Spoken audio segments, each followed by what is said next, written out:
Witam serdecznie w kolejnym filmie grupy Silk Fencing. Dzisiaj odpowiem na pytanie zadane mi dosyć niedawno, mianowicie czym charakteryzuje się polska szermierka szablowa. Odpowiedź na to pytanie jest bardzo skomplikowane, ponieważ proste cytowanie księdza Jezierskiego, czy też odpowiadanie, że jest to szermierka krzyżowa, jest obarczone pewnym dość dużym błędem.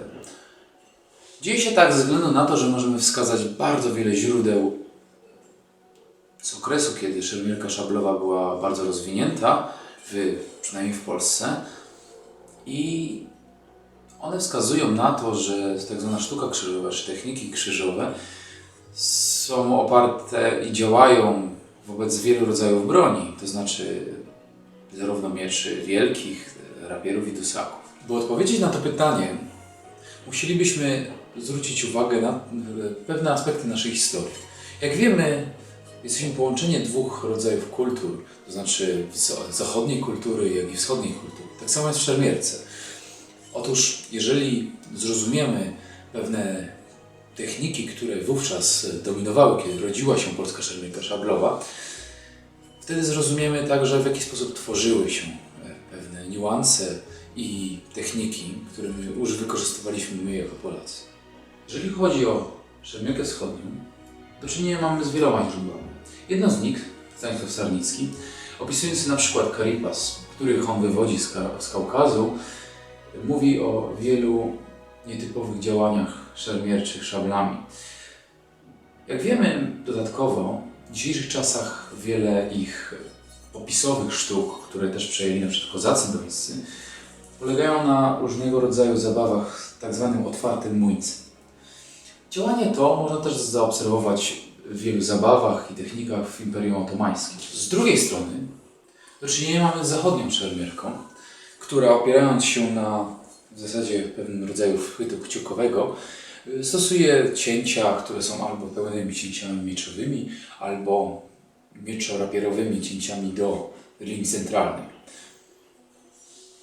Jednakże źródła te łączą się w pewien sposób w niektórych innych specyficznych podręcznikach. Na przykład podręcznik Sebastiana Hesslera z 1626, ten jest najbardziej istotny, pokazuje techniki tzw. Hip-Fechten w nieco innym ujęciu.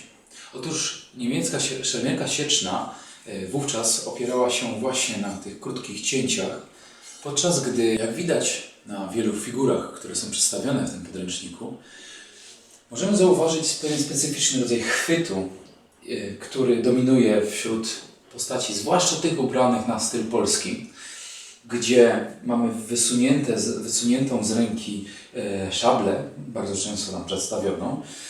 Celem takiego chwytu jest maksymalne zwiększenie siły oraz zasięgu rażenia taką bronią.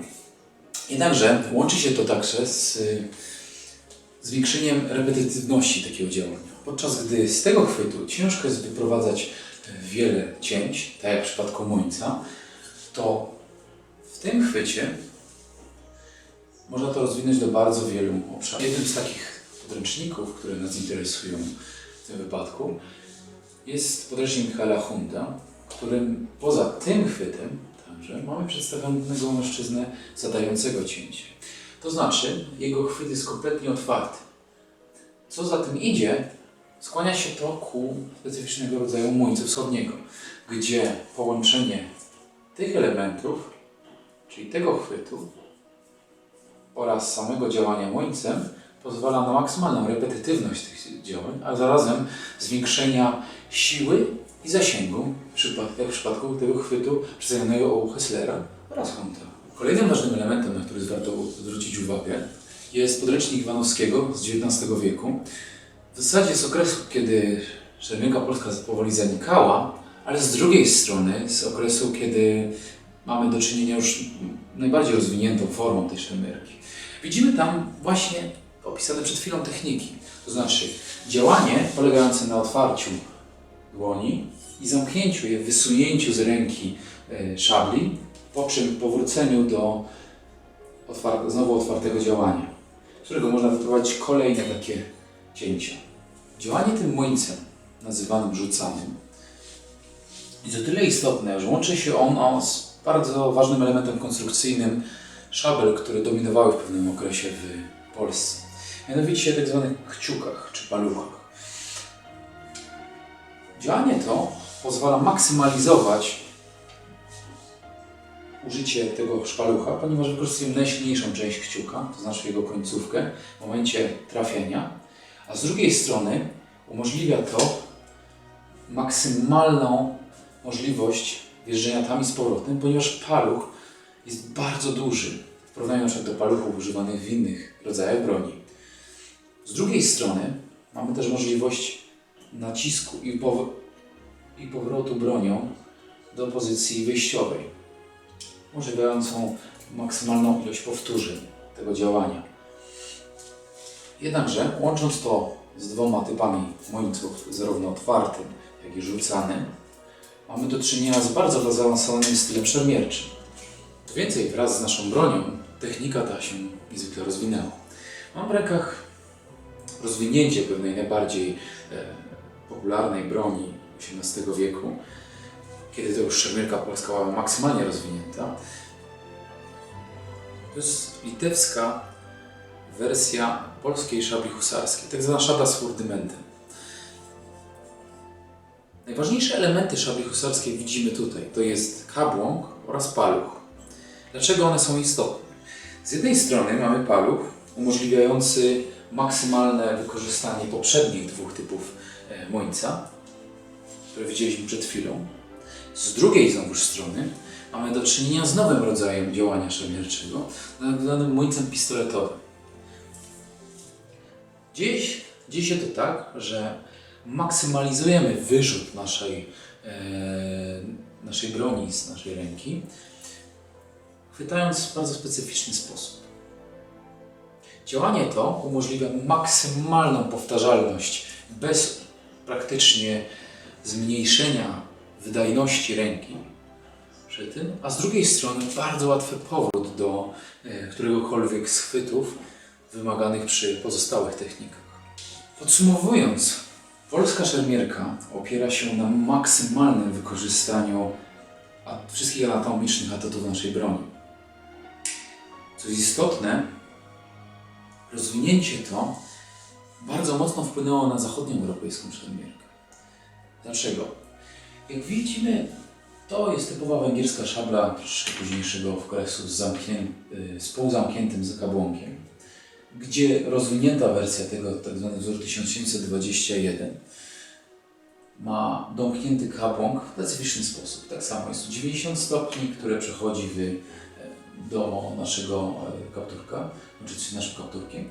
Natomiast w drugiej połowie XVIII wieku pojawiła się bardzo specyficzna wersja 1721, która miała tak zwany P-kształtny kabłąk.